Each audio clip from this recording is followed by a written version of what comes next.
Alrighty, y'all. Welcome back. So, day 8 recap. So, we had another weigh-in, 218 quarter today for day 9. But, same as yesterday at 218 quarter, day 8 training. It was a good day. We had super solid back day, lats, inner traps, pretty tender. So I feel pretty good about that. I feel like bringing the weights down a little bit and working in this higher volume, definitely feel like my technique is improving quite a bit. The slow muscle fiber control also getting a lot better.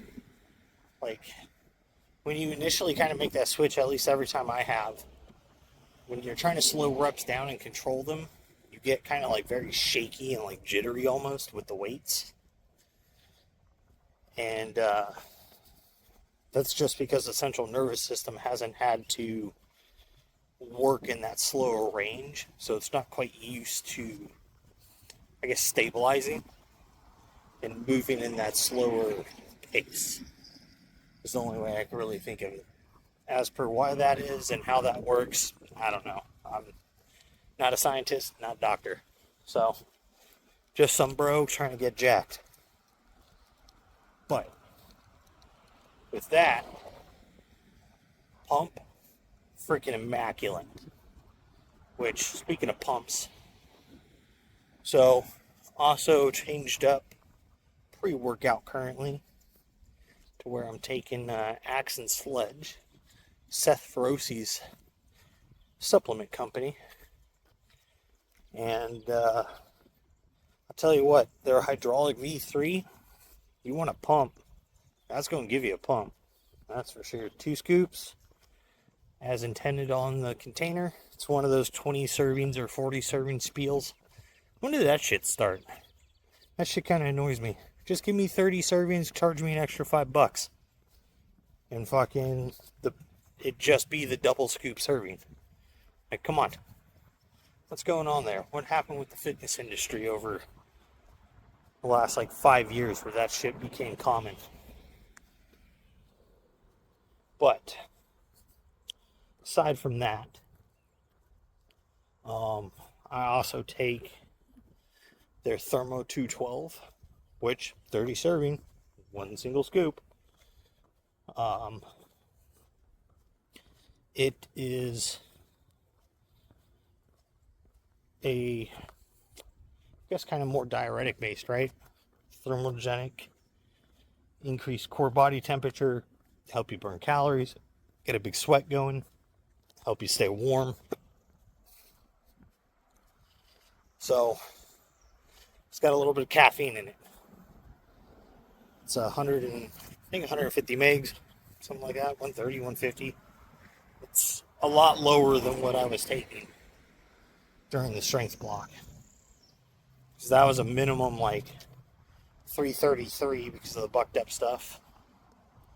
And a few of the other pre-workouts like MTS Class, I think that's 300 or 350. And then I was also taking Mother Bucker. That's 450 milligrams of caffeine. And then bucked up Banff. It's another 333 product. Man, it is quite a bit different how just cutting the caffeine level in half increases the pumps. Now, granted, we were training for strength before, and now we're training more in volume and hypertrophy, so of course the pump's going to be better anyways. But just the overall blood flow and everything is extremely noticeable.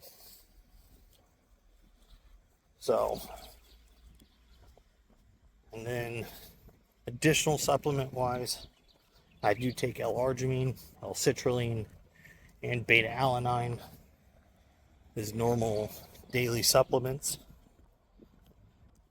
That's just to help increase blood flow, lactic acid removal, and heart health. Cardiovascular health is obviously a big thing. And just overall blood flow, you know. The more blood you can move around the body, the better everything's going to work. So that's how kind of nutrients and waste all gets moved around, and oxygen and everything else. So it is part of having good VO2 max, which is something we need to work on for sure. But that's a different story for a different day. And then I do also take a collagen from Iron Feather. Does help quite a bit. I've been taking it now for just about 2 months, and it is very noticeable in the joint health department. So, as well as my skin's gotten a lot nicer. So, that too. But, then other than that, creatine. So, 10 grams. I take my creatine and my collagen together. That just goes into my normal water bottle. So, supplement wise, pretty simple. Went on a little side tangent there from the lifting portion, but people do wonder, you know, what supplements people take, from where, and all of that type of stuff. So, might as well just put that out there. And then, with the back day, did a little, just some basic, very good posing, since I don't really know how to pose yet. It is something I do need to start working on. I need to figure out the men's physique posing. I do believe it's only 4 poses done in quarter turns. So I believe it is a front lat spread, because I don't think it's most muscular or double bi. I'm pretty sure it's a front lat spread. Then I know it's quarter turn to, I guess it'd be quarter chest or side chest. But they don't pose hands together. I think they pose like one hand on hip type of thing. One arm out. A little more flashy of a pose, I guess. Or relaxed, I guess. Depends upon how you're looking at it, right? Then they've got their back lat spread. And then they're going to quarter turn again, do their other side pose. So, I just don't know exactly where the hands are supposed to be, foot placement, how far you're supposed to be twisting, all that stuff. So, and exactly what they're trying to emphasize there on the pose. So, is it big flex chest? Is it sucked in? You know, vacuumed waist? All that type of stuff. So, there's a lot that kind of goes into it that you kind of really don't think about. So, I guess another funny thing to think about is, you know, here, I mean, luckily, since I'm competing in the board short category, I don't have to worry about getting Speedos and tanning, but I do need to get me some shorter board shorts and start actually tanning, because my tan lines right now are ridiculous.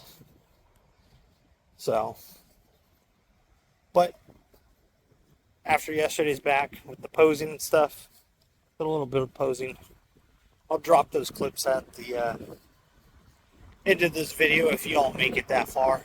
So it might be the thumbnail of this video, at least maybe for the back. So, because, granted, we're still thick. A thick boy starting the cut. So, but I do want to do a posing update for the topless physique every 7 days, so once a week, but on like day 8, day 15, so